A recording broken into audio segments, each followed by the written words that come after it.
Hello everyone, I'm Matthew Allen, and welcome back to Part 6 of Percy Jackson and the Olympians, The Lightning Thief. Chapter 16. We take a zebra to Vegas. The war god was waiting for us in the diner parking lot. Well, he said. You didn't get yourself killed. You knew it was a trap, I said. Ares gave me a wicked grin. Bet that crippled blacksmith was surprised when he netted a couple of stupid kids. You looked good on TV. I shoved a shield at him. You're a jerk. Annabeth and Grover caught their breath. Ares grabbed the shield and spun it in the air like pizza dough. It changed form, melting into a bulletproof vest. He slung it across his back. See that truck over there? He pointed to an 18-wheeler parked across the street from the diner. That's your ride. Take you straight to L.A., with one stop in Vegas. The 18-wheeler had a sign on the back, which I could read only because it was reverse printed, white on black. A good combination for dyslexia. Kindness International, Humane Zoo Transport, warning, live wild animals. I said, You're kidding. Ares snapped his fingers. The back door of the truck unlatched. Free ride west, punk. Stop complaining. And here's a little something for doing the job. He slung a blue nylon backpack off his handlebars and tossed it to me. Inside were fresh clothes for all of us, $20 in cash, a pouch full of golden drachmas, and a bag of devil stuffed Oreos. I said, I don't want your lousy... Thank you, Lord Ares, Grover interrupted, giving me his best red alert warning look. Thanks a lot. I gritted my teeth. It was probably a deadly insult to refuse something from a god, but I didn't want anything that Ares had touched. Reluctantly, I slung the backpack over my shoulder.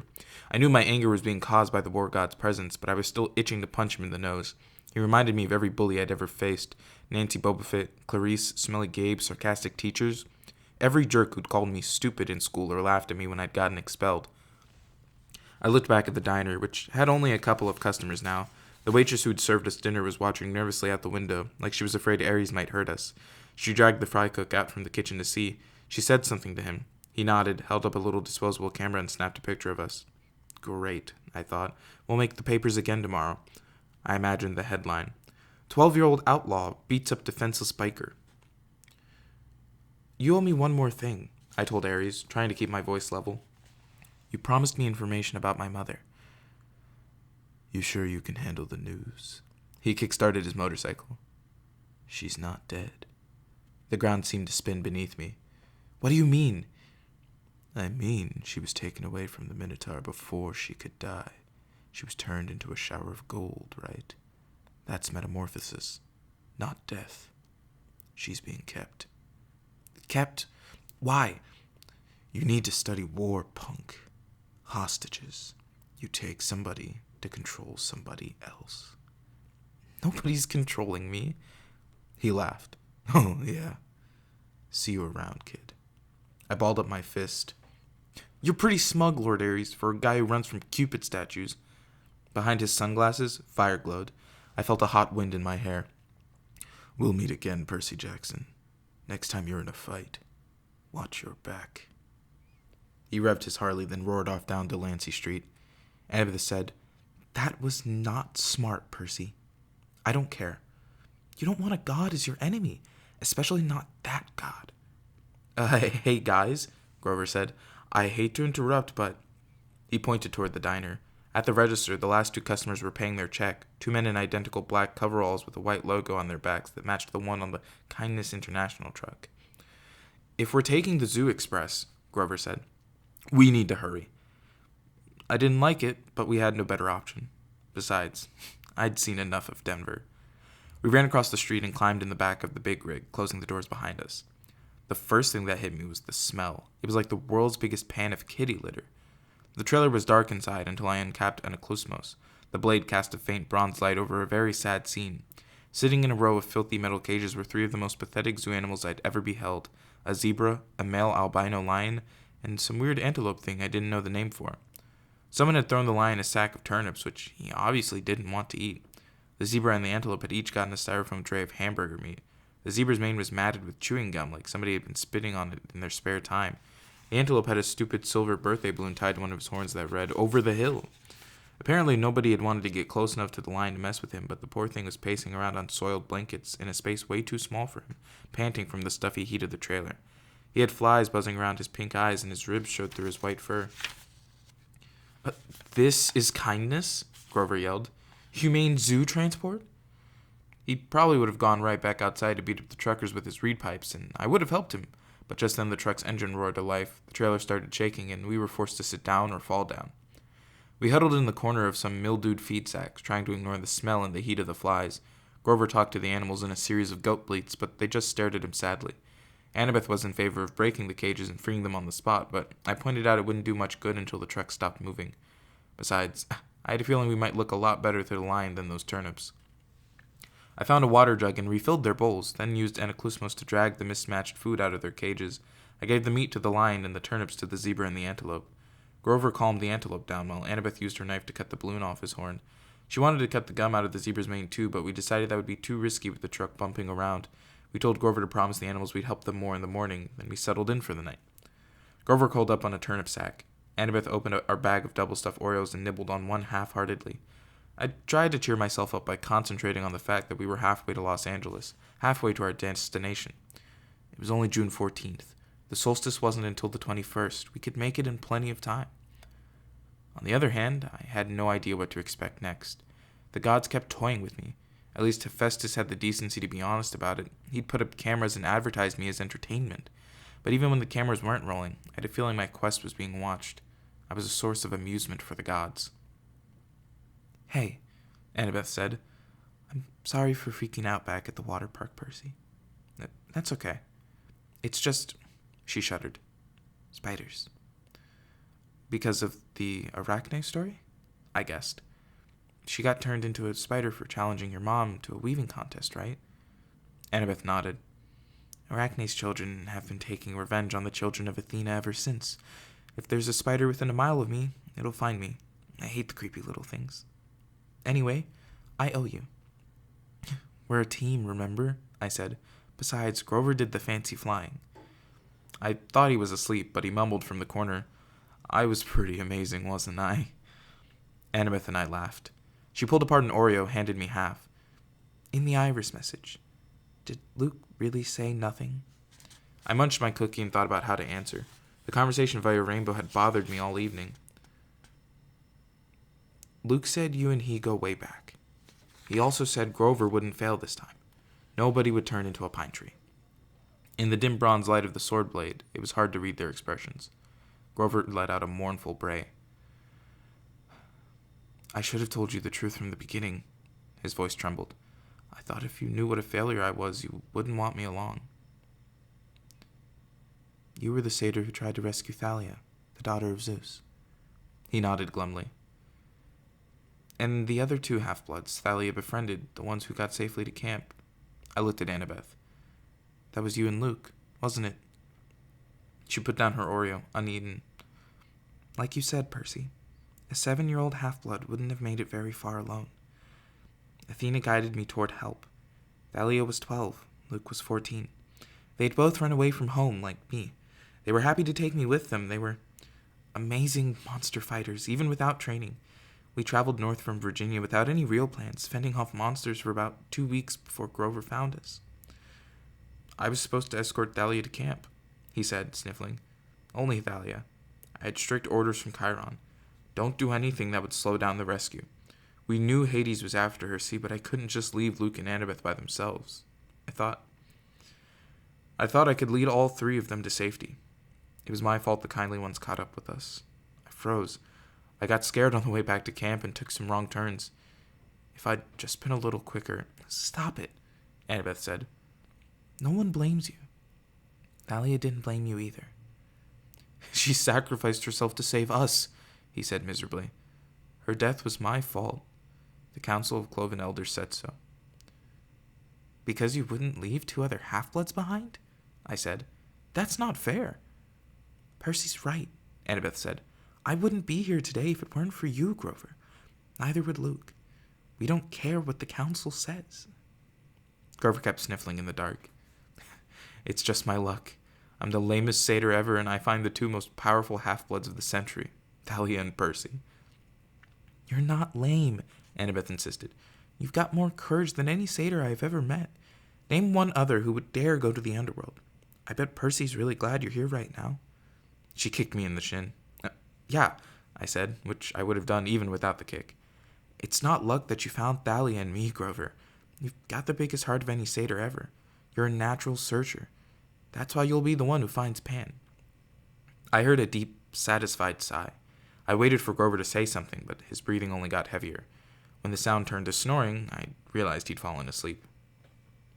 How does he do that? I marveled. I don't know, Annabeth said, but that was really a nice thing you told him. I meant it. We rode in silence for a few miles, bumping around on the feed sacks. The zebra munched a turnip. The lion licked the last of the hamburger meat off his lips and looked at me hopefully. Annabeth rubbed her necklace like she was thinking deep, strategic thoughts. That pine tree bead, I said. Is that from your first year? She looked. She hadn't realized what she was doing. Yeah, she said. Every August, the counselors pick the most important event of the summer, and they paint it on the year's bead. I've got Thalia's pine tree, a Greek trireme on fire, a centaur in a prom dress. Now that was a weird summer. And the college ring is your father's? That's none of your... She stopped herself. Yeah, it is. You don't have to tell me. No, it's okay. She took a shaky breath. My dad sent it to me folded up in a letter 2 summers ago. The ring was like his main keepsake from Athena. He wouldn't have gotten through his doctoral program at Harvard without her. That's a long story. Anyway, he said he wanted me to have it. He apologized for being a jerk, said he loved me and missed me. He wanted me to come home and live with him. Well, that doesn't sound so bad. Yeah, well, the problem was, I believed him. I tried to go home for that school year, but my stepmom was the same as ever. She didn't want her kids put in danger by living with a freak. Monsters attacked. We argued. Monsters attacked. We argued. I didn't even make it through winter break. I called Chiron and came right back to Camp Half-Blood. You think you'll ever try living with your dad again? She wouldn't meet my eyes. Please, I'm not into self-inflicted pain. You shouldn't give up, I told her. You should write him a letter or something. Thanks for the advice, she said coldly, but my father's made his choice about who he wants to live with. We passed another few miles of silence. So if the gods fight, I said, will things line up the way they did with the Trojan War? Will it be Athena versus Poseidon? She put her head against the backpack Ares had given us and closed her eyes. I don't know what my mom will do. I just know I'll fight next to you. Why? Because you're my friend, Seaweed Brain. Any more stupid questions? I couldn't think of an answer for that. Fortunately, I didn't have to. Annabeth was asleep. I had trouble following her example, with Grover snoring and an albino lion staring hungrily at me, but eventually I closed my eyes. My nightmare started out as something I'd dreamed a million times before. I was being forced to take a standardized test while wearing a straitjacket. All the other kids were going out to recess, and the teacher kept saying, "Come on, Percy, you're not stupid, are you? Pick up your pencil." Then the dream strayed from the usual. I looked over the next desk and saw a girl sitting there, also wearing a straitjacket. She was my age, with unruly black punk-style hair, dark eyeliner around her stormy green eyes, and freckles across her nose.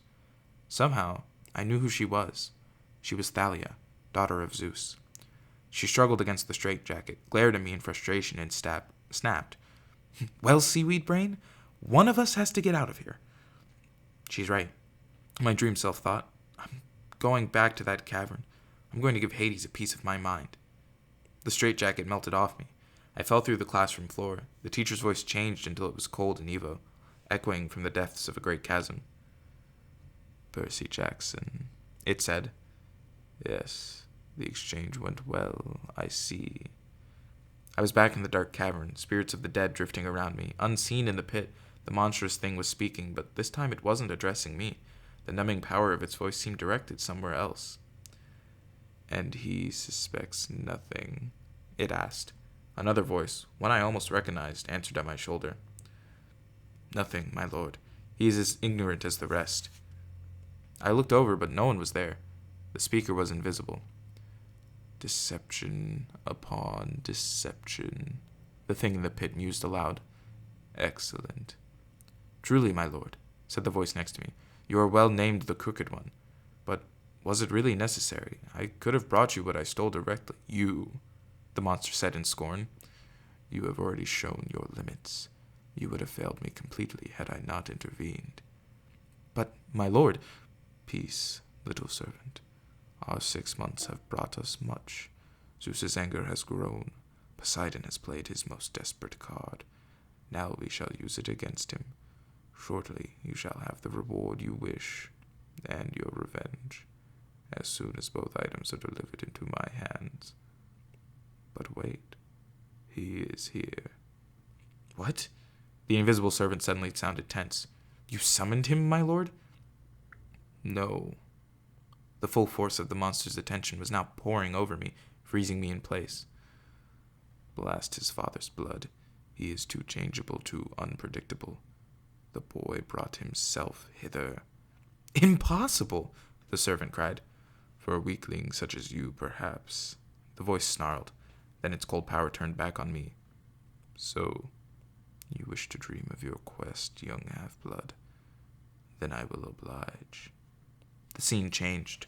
I was standing in a vast throne room with black marble walls and bronze floors. The empty, horrid throne was made from human bones fused together. Standing at the foot of the dais was my mother, frozen in shimmering golden light, her arms outstretched. I tried to step toward her, but my legs wouldn't move. I reached for her only to realize that my hands were withering to bones. Grinning skeletons in Greek armor crowded around me, draping me with silk robes, wreathing my head with orals that smoked with chimera poison, burning into my scalp. The evil voice began to laugh. Hail, the conquering hero. I woke with a start. Grover was shaking my shoulder. The truck stopped, he said. We think they're coming to check on the animals. Hide, Annabeth hissed. She had it easy. She just put on her magic cap and disappeared. Grover and I had to dive behind feed sacks and hope we looked like turnips. The trailer doors creaked open. Sunlight and heat poured in.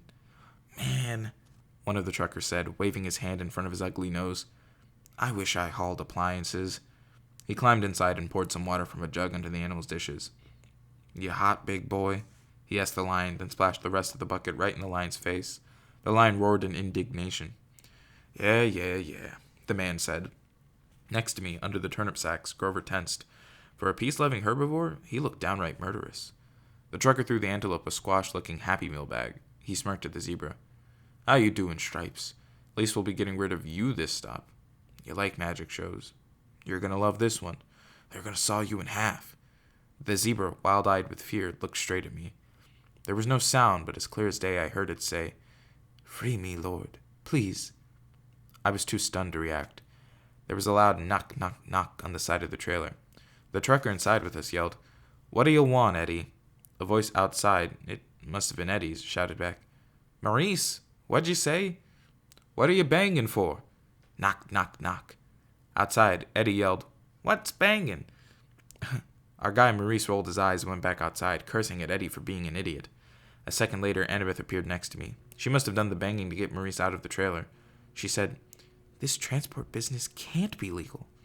No kidding, Grover said. He paused, as if listening. The line says these guys are animal smugglers. That's right, the zebra's voice said in my mind. We've got to free them, Grover said. He and Annabeth both looked at me, waiting for my lead. I'd heard the zebra talk, but not the lion. Why? Maybe it was another learning disability. I could only understand zebras. Then I thought, horses. What had Annabeth said about Poseidon creating horses? Was a zebra close enough to a horse? Was that why I could understand it? The zebra said, Open my cage, Lord. Please. I'll be fine after that.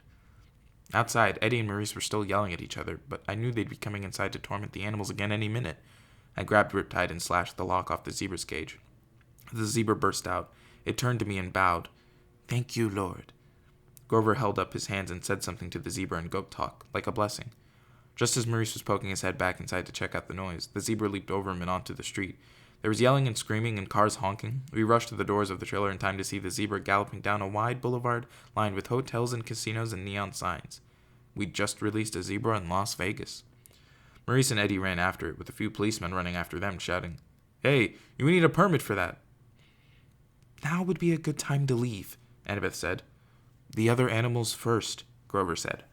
I cut the locks with my sword. Grover raised his hands and spoke the same goat blessing he'd used for the zebra. Good luck, I told the animals. The antelope and the lion burst out of their cages and went off together into the streets. Some tourists screamed, mostly just backed off and took pictures, probably thinking it was some kind of stunt by one of the casinos. Will the animals be okay? I asked Grover. I mean, the desert and all. Don't worry, he said. I placed a satyr sanctuary on them. Meaning they'll reach the wild safely, he said. They'll find water, food, shade, whatever they need until they find a safe place to live. Why can't you place a blessing like that on us? I asked. It only works on wild animals. So it would only affect Percy, Annabeth reasoned. Hey, I protested. Kidding, she said. Come on, let's get out of this filthy truck. We stumbled out into the desert afternoon. It was 110 degrees, easy, and we must have looked like deep-fried vagrants, but everybody was too interested in the wild animals to pay us much attention. We passed the Monte Carlo and the MGM. We passed pyramids, a pirate ship, and the Statue of Liberty, which was a pretty small replica, but still made me homesick. I wasn't sure what we were looking for. Maybe just a place to get out of the heat for a few minutes, find a sandwich and a glass of lemonade, make a new plan for getting west. We must have taken a wrong turn because we found ourselves at a dead end, standing in front of the Lotus Hotel and Casino. The entrance was a huge neon flower, the petals lighting up and blinking. No one was going in or out, but the glittering chrome doors were open, spilling out air conditioning that smelled like flowers. Lotus blossom, maybe.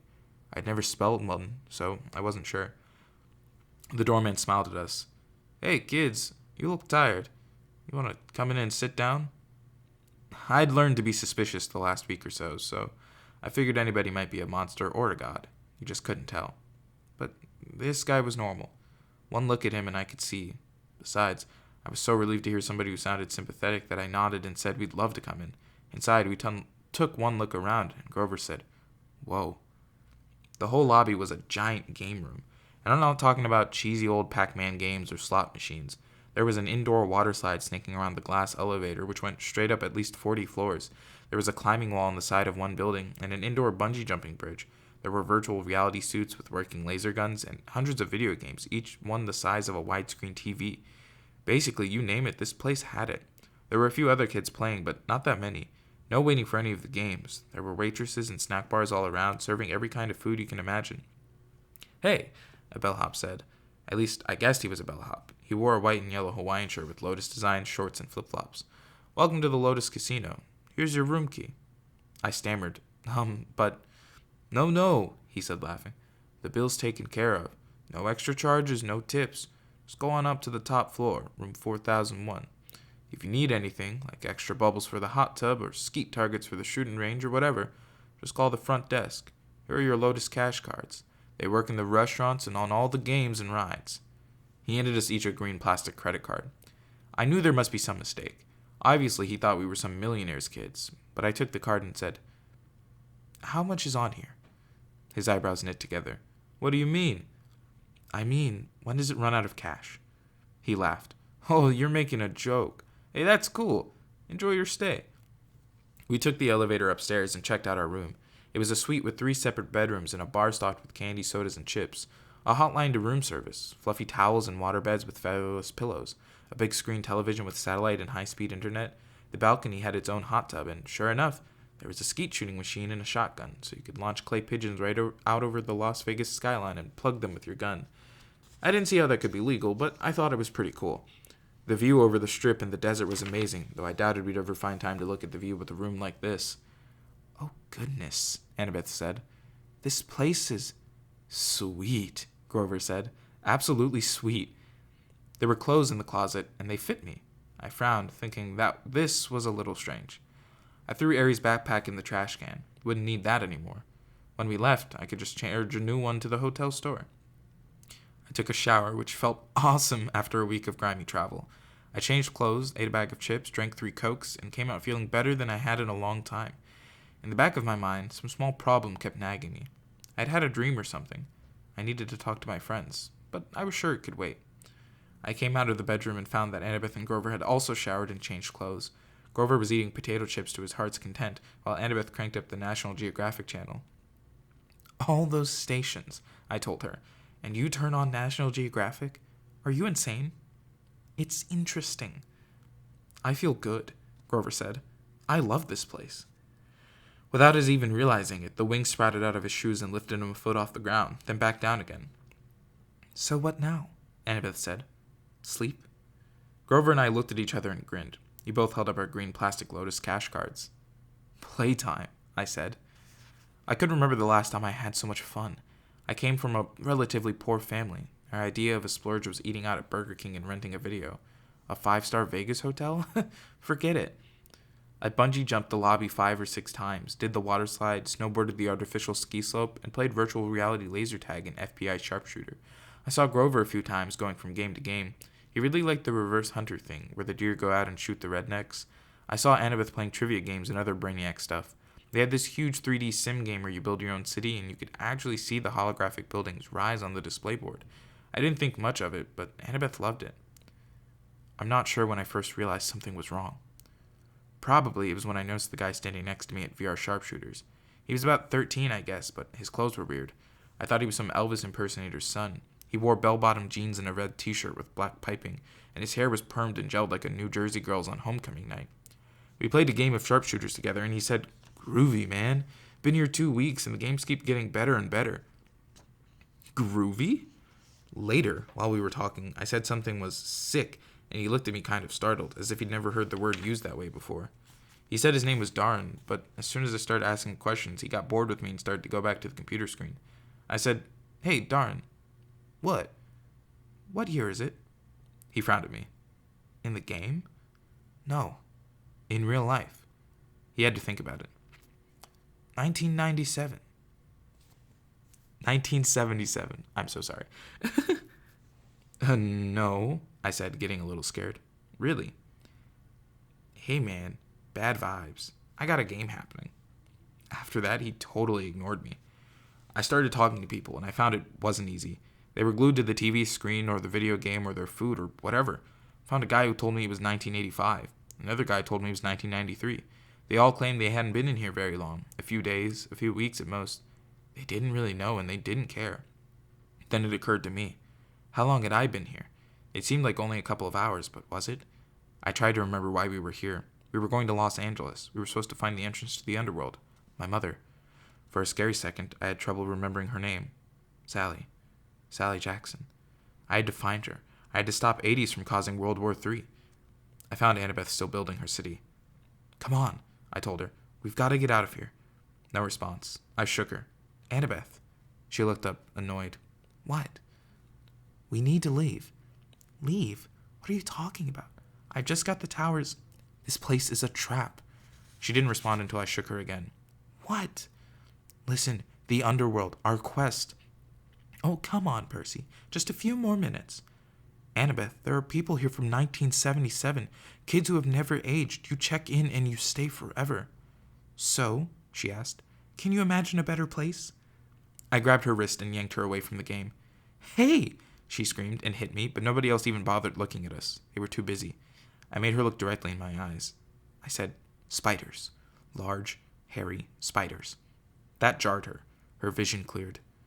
Oh my gods, she said. How long have we... I don't know, but we've got to find Grover. We went searching and found him still playing virtual deer hunter. Grover, we both shouted. He said, die, human. Die, silly, polluting, nasty person. Grover. He turned the plastic gun on me and started clicking, as if I were just another image from the screen. I looked at Annabeth, and together we took Grover by the arms and dragged him away. His flying shoes sprang to life and started tugging his legs in the other direction. He shouted, No, I just got to a new level, no! The Lotus bellhop hurried up to us. Well now, are you ready for your platinum cards? We're leaving, I told him. Such a shame, he said. I got the feeling that he really meant it, that we'd be breaking his heart if we went. We just added an entire new full of games for platinum card members. He held out the cards, and I wanted one. I knew that if I took one, I'd never leave. I'd stay here, happy forever, playing games forever. And soon I'd forget my mom and my quest, maybe even my own name. I'd be playing virtual rifleman with groovy Disco Darren forever. Grover reached for the card, but Annabeth yanked back his arm and said, No thanks. We walked toward the door, and as we did, the smell of the food and the sounds of the game seemed to get more and more inviting. I thought about our room upstairs. We could just stay the night, sleep in a real bed for once. Then we burst through the doors of the Lotus Casino and ran down the sidewalk. It felt like afternoon, about the same time of day we'd gone into the casino, but something was wrong. The weather had completely changed. It was stormy, with heat, lightning flashing out in the desert. Aries' backpack was slung over my shoulder, which was odd, because I was sure I'd thrown it in the trash can in room 401. But at that moment, I had other problems to worry about. I ran to the nearest newspaper stand and read the year first. Thank the gods it was the same year it had been when we went in. Then I noticed the date. June 20th. We had been in the Lotus Casino for 5 days. We had only 1 day left until the summer solstice. 1 day to complete our quest. Chapter 17. We shopped for waterbeds. It was Annabeth's idea. She loaded us into the back of a Vegas taxi as if we actually had money and told the driver, "Los Angeles, please." The cabbie chewed his cigar and sized up. "That's 300 miles. For that, you gotta pay up front." "You accept casino debit cards?" Annabeth asked. He shrugged. "Some of them. Same as credit cards. I gotta swipe them through first." Annabeth handed him her green Lotus cash card. He looked at it skeptically. "Swipe it," Annabeth invited. He did. His meter machine started rattling. The lights flashed. Finally, an infinity symbol came up next to the dollar sign. The cigar fell out of the driver's mouth. He looked back at us, his eyes wide. "Where to in Los Angeles, Your Highness?" "The Santa Monica Pier." Annabeth sat up a little straighter. I could tell she liked the "Your Highness" thing. "Get us there fast, and you can keep the change." Maybe he shouldn't have told him that. The cab speedometer never dipped below 95 the whole way through the Mojave Desert. On the road, we had plenty of time to talk. I told Annabeth and Grover about my latest dream, but the details got sketchier the more I tried to remember them. The Lotus Casino seemed to have short-circuited my memory. I couldn't recall what the invisible servant's voice had sounded like, though I was sure it was somebody I knew. The servant had called the monster in the pit something other than my lord, some special name or title. "The Silent One," Annabeth suggested. "The Rich One? Both of those are nicknames for Hades." "Maybe," I said, though neither sounded quite right. "That throne room sounds like Hades," Grover said. "That's the way it's usually described." I shook my head. Something's wrong. The throne room wasn't the main part of the dream. And that voice from the pit, I don't know. It just didn't feel like a god's voice. Annabeth's eyes widened. "What?" I asked. "Oh, nothing. I was just... No, it has to be Hades. Maybe he sent this thief, this invisible person, to get the Master Bolt and something went wrong." "Like what?" I don't know," she said. "But if he stole Zeus's symbol of power from Olympus, and the gods were hunting him, I mean, a lot of things could go wrong. So this thief had to hide the bolt, or he lost it somehow. Anyway, he failed to bring it to Hades. That's what the voice said in your dream, right? The guy failed. That would explain what the Fears were searching for when they came after us on the bus. Maybe they thought we had retrieved the bolt." I wasn't sure what was wrong with her. She looked pale. "But if I had already retrieved the bolt," I said, "why would I be traveling to the underworld?" "To threaten Hades," Grover suggested. "To bribe or blackmail him into getting your mom back." I whistled. "You have evil thoughts for a goat." "Why, thank you."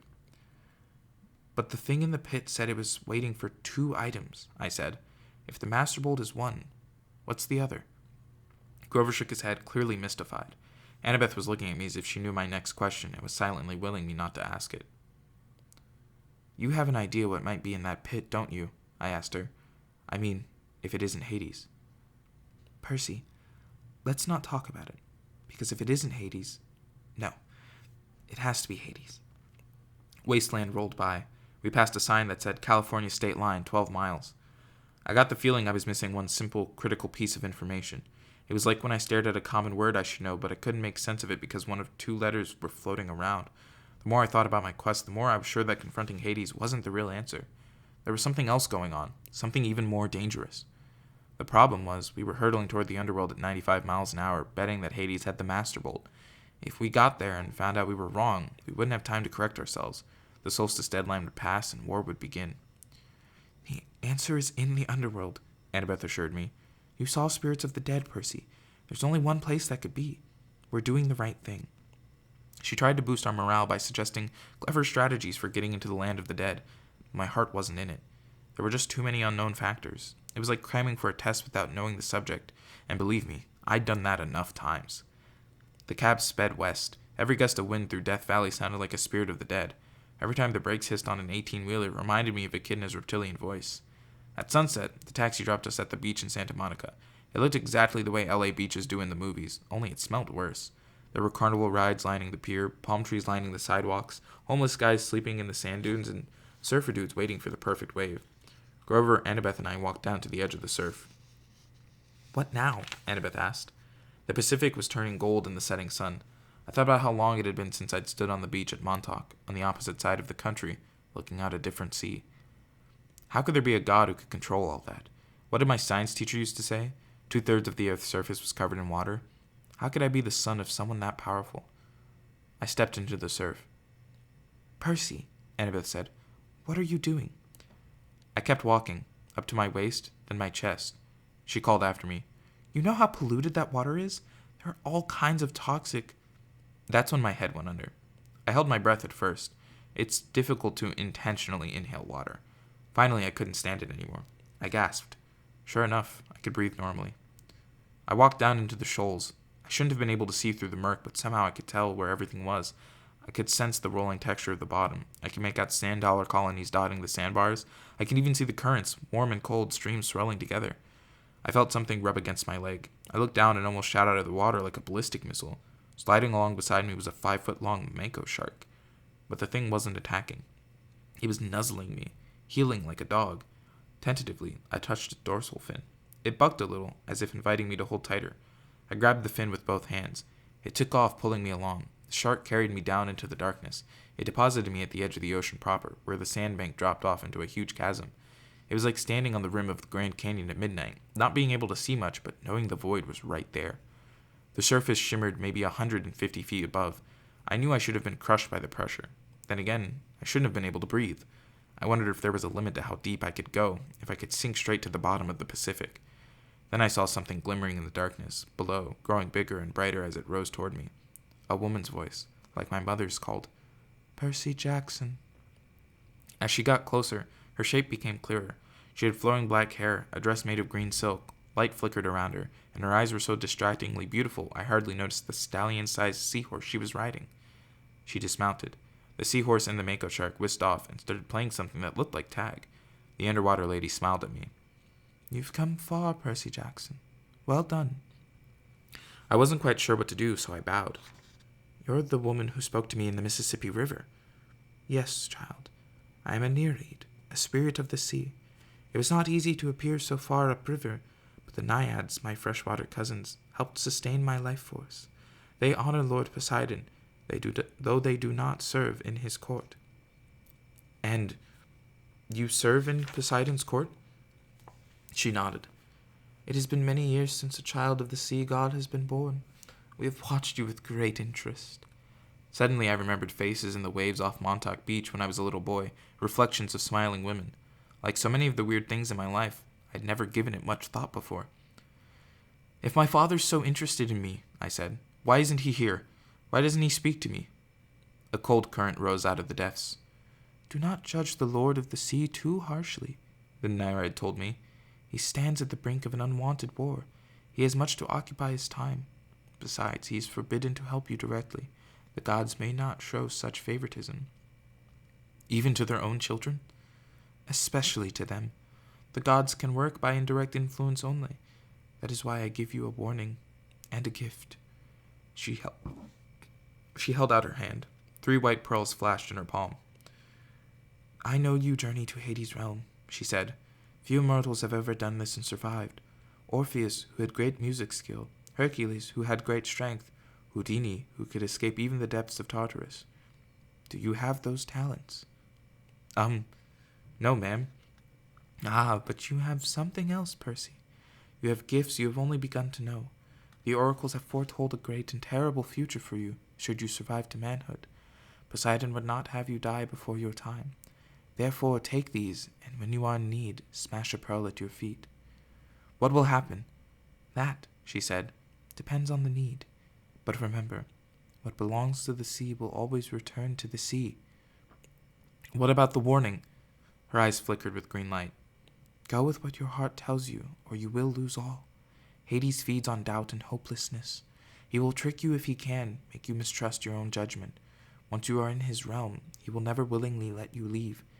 Keep faith. Good luck, Percy Jackson." She summoned her seahorse and rode toward the void. "Wait," I called. "At the river you said not to trust the gifts. What gifts?" "Goodbye, young hero," she called back, her voice fading into the depths. "You must listen to your heart. She became a speck of glowing green, and then she was gone. I wanted to follow her down into the darkness. I wanted to see the court of Poseidon, but I looked up at the sunset darkening on the surface. My friends were waiting. We had so little time. I kicked up toward the shore. When I reached the beach, my clothes dried instantly. I told Grover and Annabeth what had happened and showed them the pearls. Annabeth grimaced. No gift comes without a price. They were free. No, she shook her head. There is no such thing as a free lunch. That's an ancient Greek saying that translated pretty well into American. There will be a price. You wait. On that happy thought, we turned our backs on the sea. With some spare change from Mary's backpack, we took the bus into West Hollywood. I showed the driver the Underworld address slip I'd taken from Monty M's Garden Gnome Emporium, but he'd never heard of DOA recording studios. You remind me of somebody I saw on TV, he told me. You a child actor or something? I'm a stunt double for a lot of child actors. Oh, that explains it. We thanked him and got off quickly at the next stop. We wandered for miles on foot, looking for DOA. Nobody seemed to know where it was. It didn't appear in the phone book. Twice, we ducked into alleys to avoid cop cars. I froze in front of an appliance store window because a television was playing an interview with somebody who looked very familiar. My stepdad, Smelly Gabe. He was talking to Barbara Walters. I mean, as if he were some kind of huge celebrity. She was interviewing him in our apartment, in the middle of a poker game, and there was a young blonde lady sitting next to him, patting his hand. A fake tear glistened on his cheek. He was saying, Honest, Miss Walters, if it wasn't for Sugar here, my grief counselor, I'd be a wreck. My stepson took everything I cared about. My wife, my Camaro. I'm sorry. I have trouble talking about it. And there you have it, America. Barbara Walters turned to the camera. A man torn apart, an adolescent boy with serious issues. Let me show you again the last known photo of this troubled young fugitive, taken a week ago in Denver. The screen cut to a grainy shot of me, Annabeth, and Grover standing outside the Colorado diner, talking to Aries. Who are the other children in this photo? Barbara Walters asked dramatically. Who is the man with them? Is Percy Jackson a delinquent, a terrorist, or perhaps the brainwashed victim of a frightening new cult? When we come back, we chat with a leading child psychologist. Stay tuned, America. Come on, Grover told me. He hauled me away before I could punch a hole in the appliance store window. It got dark, and hungry-looking characters started coming out on the streets to play. Now, don't get me wrong. I'm a New Yorker. I don't scare easy. But L.A. had a totally different feel from New York. Back home, everything seemed close. It didn't matter how big the city was. You could get anywhere without getting lost. The street pattern and the subway made sense. There was a system to how things worked. A kid could be safe as long as he wasn't stupid. L.A. wasn't like that. It was spread out, chaotic, hard to move around. It reminded me of Aries. It wasn't enough for LA to be big. It had to prove it was big by being loud and strange and difficult to navigate, too. I didn't know how we were ever going to find the entrance to the underworld by tomorrow, the summer solstice. We walked past gangbangers, bums, and street hawkers who looked at us like they were trying to figure out if we were worth the trouble of mugging. As we hurried past the entrance of an alley, a voice from the darkness said, Hey, you. Like an idiot, I stopped. Before I knew it, we were surrounded. A gang of kids had circled us, 6 of them in all. White kids with expensive clothes and mean faces, like the kids at Yancey Academy, rich brats playing at being bad boys. Instinctively, I uncapped Riptide. When the sword appeared out of nowhere, the kids backed off, but their leader was either really stupid or really brave because he kept coming at me with a switchblade. I made the mistake of swinging. The kid yelped, but he must have been 100% mortal because the blade passed harmlessly right through his chest. He looked down. What the? I figured I had about 3 seconds before his shock turned to anger. Run! I screamed at Annabeth and Grover. We pushed 2 kids out of the way and raced down the street, not knowing where we were going. We turned a sharp corner. There! Annabeth shouted. Only one store on the block looked open, its windows glaring with neon. The sign above the door said something like, Krusty's Waterbrood Opable. Krusty's Waterbed Palace? Grover translated. It didn't sound like a place I'd ever go except in an emergency, but this definitely qualified. We burst through the doors, ran behind a waterbed, and ducked. A split second later, the gang kids ran past outside. I think we lost them, Grover panted. A voice behind us boomed. Lost who? We all jumped. Standing behind us was a guy who looked like a raptor in a leisure suit. He was at least 7 feet tall, with absolutely no hair. He had gray, leathery skin, thick-lidded eyes, and a cold reptilian smile. He moved toward us slowly, but I got the feeling he could move fast if he needed to. His suit might have come from the Lotus Casino. It belonged back in the 70s, big time. The shirt was silk paisley, unbuttoned halfway down his hairless chest. The lapels on his velvet jacket were as wide as landing strips, the silver chains around his neck. I couldn't even count them. I'm Krusty, he he said with a tartar yellow smile. I resisted the urge to say, yes, you are. Sorry to barge in, I told him. We were just, browsing. You mean hiding from those no-good kids? He grumbled. They hang around every night. I get a lot of people in here thanks to them. Say, you want to look at a waterbed? I was about to say no thanks when he put a huge paw on my shoulder and steered me deeper into the showroom. There was every kind of waterbed you could imagine. Different kinds of wood, different patterns of sheets, queen size, king size, emperor of the universe size. This is my most popular model. Krusty spread his hands proudly over a bed covered with black satin sheets with built-in lava lamps on the headboard. The mattress vibrated, so it looked like oil-flavored jello. Million hand massage, Krusty told us. Go on, try it out. Shoot, take a nap, I don't care. No business today anyway. I said. I don't think... Million hand massage? Grover cried and dove in. Oh, you guys. This is cool. Krusty said, stroking his leathery chin. Almost. Almost what? I asked. He looked at Annabeth. Do me a favor and try this one over here, honey. Might fit. Annabeth said, But what? He patted her reassuringly on the shoulder and led her over to the Safari Deluxe model with teakwood lions carved into the frame and a leopard-patterned comforter. When Annabeth didn't want to lie down, Krusty pushed her. Hey, she protested. Krusty snapped his fingers. Ergo. Ropes sprang from the sides of the bed, lashing around Annabeth, holding her to the mattress. Grover tried to get up, but Ropes sprang from his black satin bed too and lashed him down. Not cool, he yelled, his voice vibrating from the million-hand massage. Not cool at all. The giant looked at Annabeth, then turned toward me and grinned. Almost, darn it. I tried to step away, but his hand shot out and clamped around the back of my neck. Whoa, kid. Don't worry, we'll find you one in a sec. Let my friends go. Oh, sure, I will. But I gotta make them fit first. What do you mean? All the beds are exactly 6 feet, see? Your friends are too short. Gotta make them fit. Annabeth and Grover kept struggling. Can't stand imperfect measurements, Krusty muttered. Ergo. A new set of ropes leaped out from the top and bottom of the beds, wrapping around Grover and Annabeth's ankles, then around their armpits. The ropes started tightening, pulling my friend from both ends. Don't worry, Krusty told me. These are stretching jobs. Maybe 3 extra inches on their spine.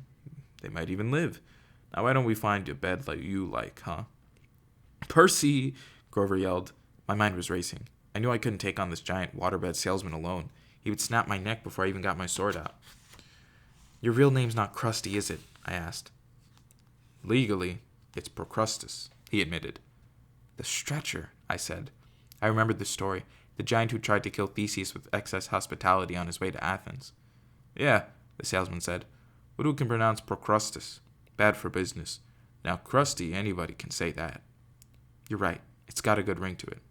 His eyes lit up. You think so? Oh, absolutely, I said. And the workmanship on these beds? Fabulous. He grinned hugely, but his fingers didn't loosen on my neck. I tell my customers that. Every time, nobody bothers to look at the workmanship. How many built-in lava lamp headboards have you seen? Not too many. That's right. Percy, Annabeth yelled, what are you doing?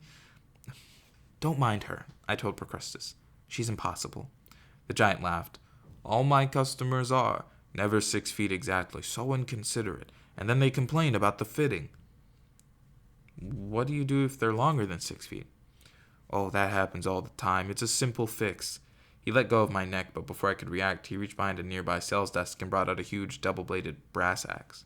He said, I just center the subject as best I can and lop off whatever hangs over on either end.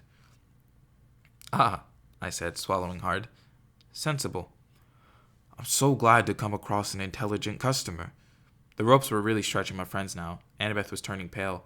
Grover made gurgling sounds like a strangled goose. So, Krusty, I said, trying to keep my voice light. I glanced at the sales tag on the Valentine-shaped honeymoon special. Does this one really have dynamic stabilizers to stop wave motion? Absolutely, try it out. Yeah, maybe I will. But would it work even for a big guy like you? No waves at all? Guaranteed. No way. Way. Show me. He sat down eagerly on the bed, patted the mattress. No waves, see? I snapped my fingers. Ergo. Ropes lashed around Krusty and flattened him against the mattress. Hey, he yelled. Center him just right, I said. The ropes readjusted themselves at my command. Krusty's whole head stuck out the top. His feet stuck out the bottom. No, he said. Wait, this is just a demo. I uncapped Riptide. A few simple adjustments. I had no qualms about what I was about to do. If Krusty were human, I couldn't hurt him anyway. If he was a monster, he deserved to turn into dust for a while. You drive a hard bargain, he told me. I'll give you 30% off one selected floor models. I think I'll start with the top. I raised my sword. No money down, no interest for 6 months. I swung the sword. Krusty stopped making offers. I cut the ropes on the other beds. Annabeth and Grover got to their feet, groaning and wincing and cursing me a lot. You look taller, I said.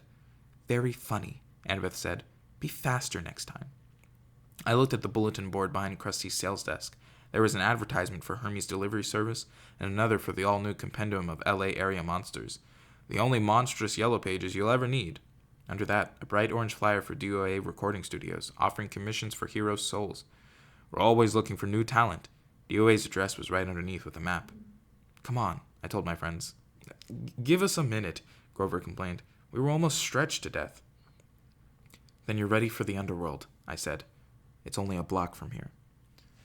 And that's where I'm going to leave this off for today. So thank you guys so much for joining me for What a Book, Part 6 of Percy Jackson and the Olympians, The Lightning Thief. If you liked it, make sure to leave a like and comment in my DMs. That's right, because this is marked safe for kids, that you cannot leave comments on the video itself. But if you would like to message me about, the reading, you can find my social medias at the link in the description. Whether you message me over on Twitter or on Instagram, it doesn't matter. I'll respond either way. Thank you guys so much. If you want to check out some of the other stuff I do, that is also in the link that is down in the description. It'd be really kind of you all. I do a bunch of stuff. I have a lot of fun with it. I enjoy all the things I do. I'm glad I get to do it. So thank you guys again. I've been Matthew Allen. This has been the What a Book podcast, and I'll see all of you when I see you. Bye-bye.